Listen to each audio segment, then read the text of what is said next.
大家好，歡迎嚟到愛書人，我係你哋嘅節目主持人周龍靜。今日我想同大家深度拆解一本無論係喺 Amazon 定係誠品3聯暢銷榜都出現咗神書咯。呢本書嘅原文係英文啦，由 James Clear 寫嘅 Atomic Habits， 中文翻譯版本叫做原子習慣，細微改變帶嚟巨大成就。好多人一聽見我習慣呢兩個字，心入邊可能都會諗啊，咁入邊咪又係叫人早起身做下運動，唔好食垃圾食物嗰啲老生常談啊。但我話俾你聽，呢本書之所以能夠喺全球賣過千萬本，甚至成為好多 CEO 同運動員嘅床頭書，係因為佢唔係純粹叫你靠意志力去死衝，而係教你一套科學化嘅系統。講翻作者，佢嘅故事本身就係原子習慣最好嘅見證啊。James 喺高中時期曾經係一個棒球天才，點知有一次意外，佢俾支球棒直接打中塊面，傷到個頭骨都碎埋，甚至因為傷勢太重要進入人工昏迷。喺康復之後，發現自己嘅運動能力大不如前，甚至連行路都要重新學過。佢嗰種極度絕望嘅時刻，佢發現自己冇辦法一步登天變翻以前咁勁。佢受啟發開始做一啲好微細到好似原子咁細嘅改變，例如每日堅持早啲嘅，保持間房整潔，或者每日只係要求自己做一下掌上壓。呢啲微不足道嘅進步累積到喺大學時期，竟然令佢重新成為全美頂尖嘅運動員。佢寫呢本書嘅初心咧，就係想話俾大家知，你哋成就咧，其實係你習慣嘅複利效應產物。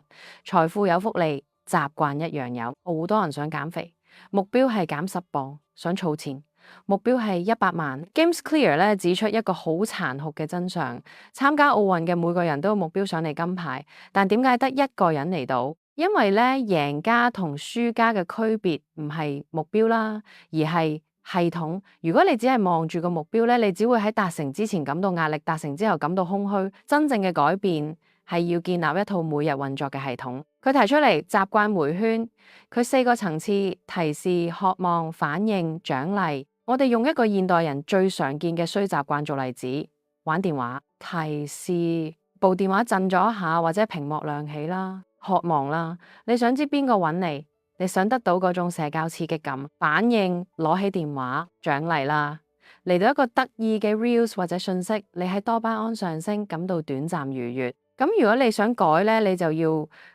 塔示啦，落手，例如啦，讀書或者做嘅事，將電話放咗另一個房啦，睇唔到塔示個迴圈就唔會啟動啦。呢個就係系統勝過意志力嘅地方。呢度係全書最精彩嘅部分，亦都係我讀完之後覺得最有價值嘅一點。通常我哋想改變係由外而內啦，例如我想買部鋼琴，等我可以成為一個識音樂嘅人啦。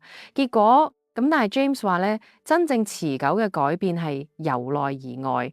你應該先同自己講啊，我係一個熱愛音樂嘅人啦，身份啦。當你認同佢自己係一個熱愛音樂嘅人，你自然會每日去接觸鋼琴，因為呢個係你身份嘅一部分，而唔係人哋逼你。我記得我以前好想學寫作啦，我成日諗住我要寫一本暢銷書，但係後來我改變咗諗法，我話俾自己聽，我係一個寫作人。既然我係一個寫作人，咁我今日無論點樣都寫100個字係好理所當然嘅事。每一個微小嘅行動都係你對你想成為咗嗰個人投下咗一張選票。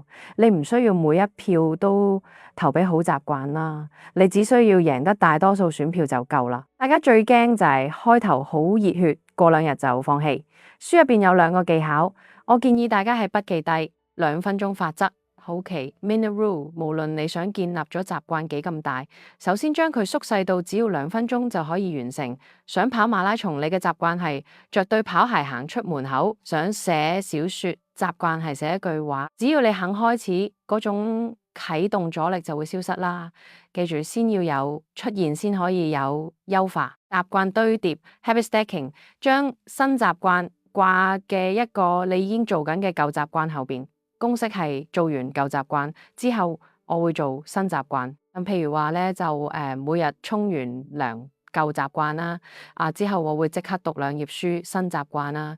咁樣你個大腦就唔需要重新思考，自動化程度會大大提升。最後我哋要識得討自己，人哋大腦天生係追求即時獎勵嘅。James 建議如果你成功做到一個好習慣，可以俾一個即時嘅微獎勵自己，但係更重要嘅係改變環境。咁如果你想食少嘅零食，唔係靠意志力去忍，而係根本唔好買零食返屋企。如果你想飲多啲水呢，就喺屋企或者 office 每個角落都擺一樽水咯。環境呢，往往比意志力更加誠實，更有用。咁總結呢本原子習慣呢，佢教我哋嘅做人處世經驗就係唔好執着於一次性嘅大爆發，要相信持續改進。如果每日進步1%呢，1年之後你就會強大咗37倍。相反，如果每日退步1%呢，1年之後你就幾乎歸零。呢個就係人生嘅數學題。我希望大家聽完今日呢集之後，唔好急住去改晒成個人生。今日返去揾一個2分鐘可以做到嘅小習慣，開始投下你對未來理想自己嘅第一票。如果你鍾意今日我哋分享啦，覺得有啟發到你，記得訂閱我哋嘅頻道，同埋 share 俾你身邊嗰個成日話想改但係又改唔到嘅朋友。我哋一齊由原子開始成就巨大。我哋下集再見，一齊成為更好嘅愛書人。拜拜。